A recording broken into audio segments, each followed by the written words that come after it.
He would say very simple sentences that I think if you go on a crash course of how to be a guru in 3 weeks, you pick up all the right lines. You know, love everyone, serve everyone, and so forth. But he actually lived that. He lived that tremendous love. Continuing our series on divine mad people, we will touch today one of the sweetest spiritual giants.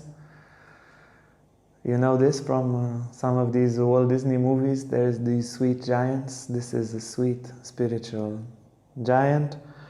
One of the most heartful, great, simple, free, spontaneous master that ever lived. Neem Karoli Baba was born 1900 and lived up till was in his body until 1973. He got famous in the West. He had a following in India, but got famous in the West through his disciple Ram Dass, who was a Harvard professor of psychology. There was this whole movement in Harvard University then. They started first with LSD, and then India, and then gurus, and then spirituality. There was a whole movement there with others, John Lilly and Timothy Leary, and so forth. So Ram Dass was one of them. He was a great miracle worker. He had the power, with the touch of his hand, to put his disciples in a state of samadhi. There was a particular light of simplicity in him. He would sit, almost all of his pictures and videos and the descriptions, he had his little blanket. He'd sit on a wooden bench, or lie down on a wooden bench, or lie down like this, and people will come from all over the world asking for advices and for blessings, and he would give very, very simple advices. Yet his spiritual power was extraordinary. He was a wandering monk along the Himalayas and India for a while, and he would just get to the train station and go on a train. He wouldn't look which train, what train, where is it going, and he would sit in the first class and meditate. And one of the stories, the conductor of the train asked him for a ticket, no answer, took him off, upset, took him off the train, and the train wouldn't start. And all the people came and tried to fix the train, and nothing seems to be wrong, but the train is not moving. And then one of the passengers said, "This is a holy man.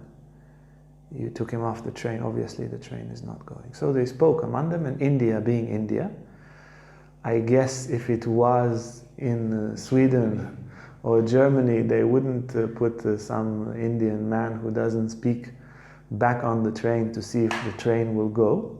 But being in India and having this civilization, they put him back on the train, and the train just took off as soon as he went on. Exactly the same thing happened to Nityananda some decades before that, maybe 50 years before that. Exactly the same story, same old Indian trains, if you can have the image of that. He became famous because both Steve Jobs, Mark Zuckerberg, Julia Roberts, and Ram Dass himself, which is famous, consider him, at least to a degree, a guide and a source of inspiration. Also, the great singer, possibly the most famous kirtan singer in the West, Ram Dass. He would sit very quietly, and his teachings, like the teachings of Nityananda, like the teachings in many ways of Ramana Maharishi, like the teachings of Mananda Moy, were very much through presence. He would say very simple sentences that I think if you go on a crash course of how to be a guru in 3 weeks, you pick up all the right lines. You know, love everyone, serve everyone, and so forth. But he actually lived that. He lived that tremendous love. He said, "I see God in everyone, so I cannot but venerate everyone, respect and love everyone." Ram Dass says, I was traveling India, traveling the world. I tried to solve my inner problems. Psychoanalysis didn't work, money didn't work, he was very rich. Prestige didn't work. LSD helped me to destroy the old self, but I couldn't find anything new. And then when he saw him, he felt for the first time in his life unconditional love.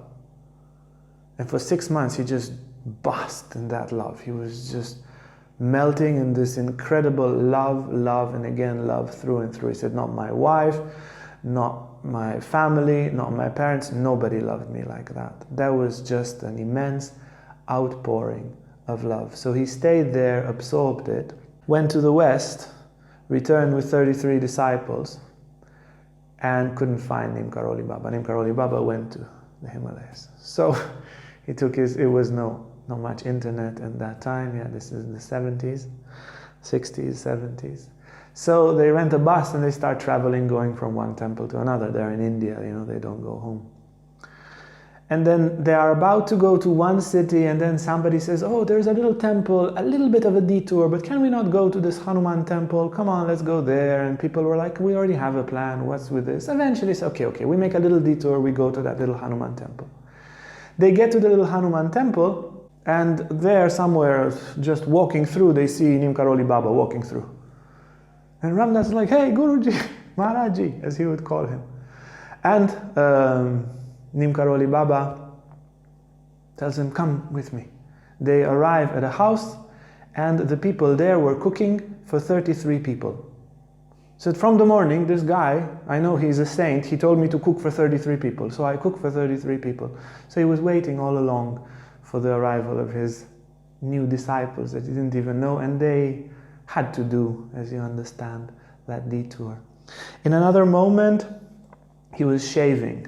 He would go to a barber, and most of his pictures with a beard, but somewhere along the line he would shave. And as he was shaving, the barber said, my son, he's gone for years, my heart's broken, I have so much sorrow, I don't know where he is. And Neem Karoli Baba, half shaved, says, I go to the toilet, one moment. He goes to the toilet, comes back. The next day, the son of the barber comes back and says, I was working in a hotel somewhere a few hundred kilometers away. I was very happy with my life. And then somebody came to me and said, your father really misses you. You must go and visit him. So I came. He was a very strange person. He was half shaved and half with the foam of the shave on the other side. And there are many such incredible stories about him. When he met Ramdas for the first time, Ramdas was walking in the night and thinking of his mother and his mother that passed away, and looking at the stars.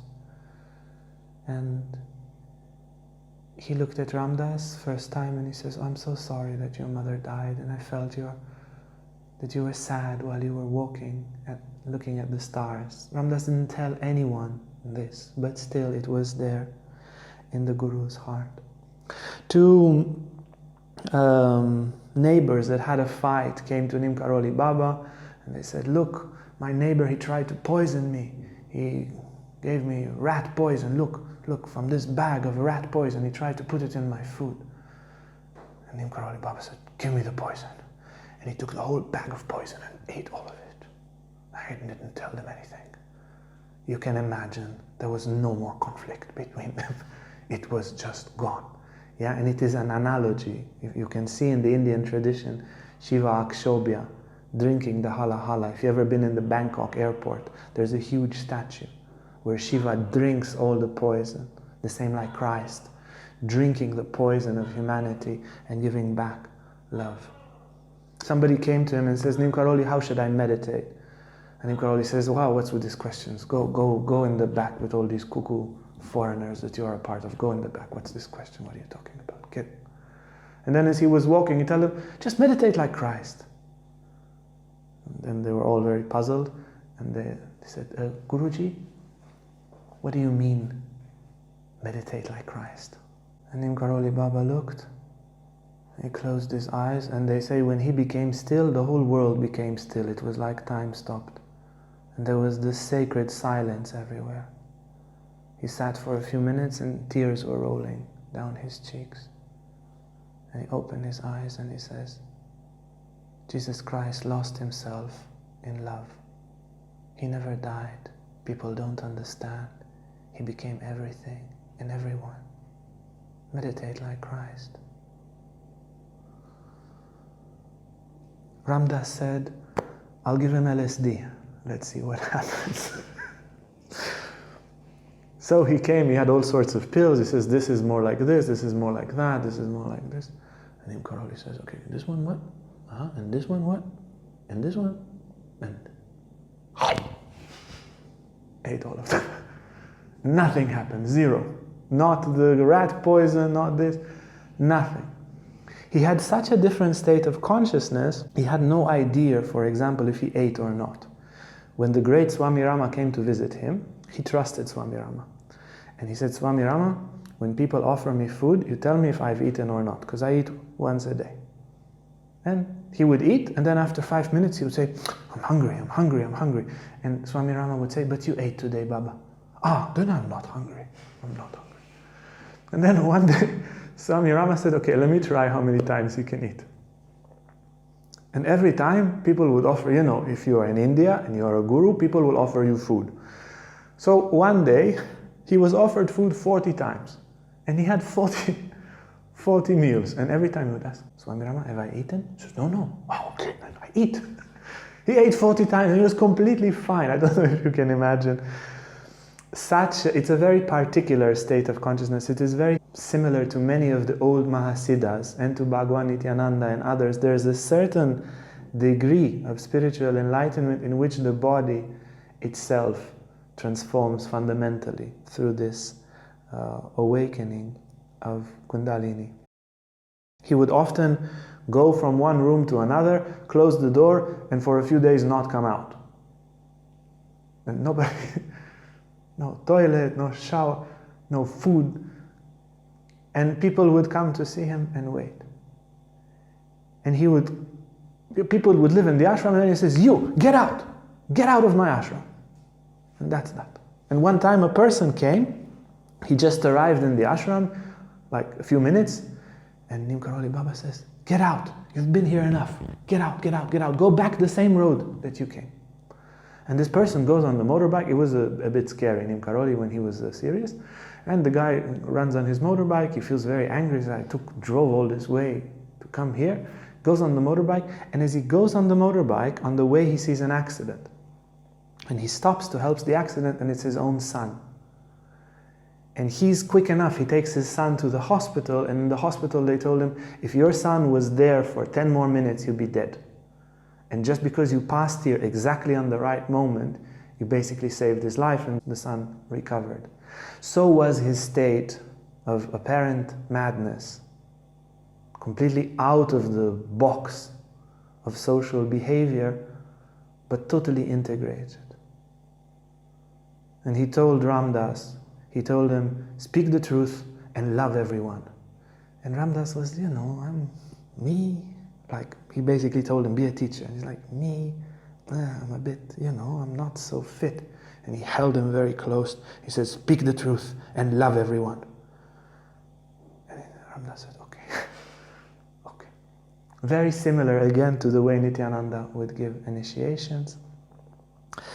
So this is, in short, this great saint, Neem Karoli Baba. There are a few books about him, many books and podcasts and so forth from Ram Dass, and indeed a pearl of a person, like I said, a gentle spiritual giant.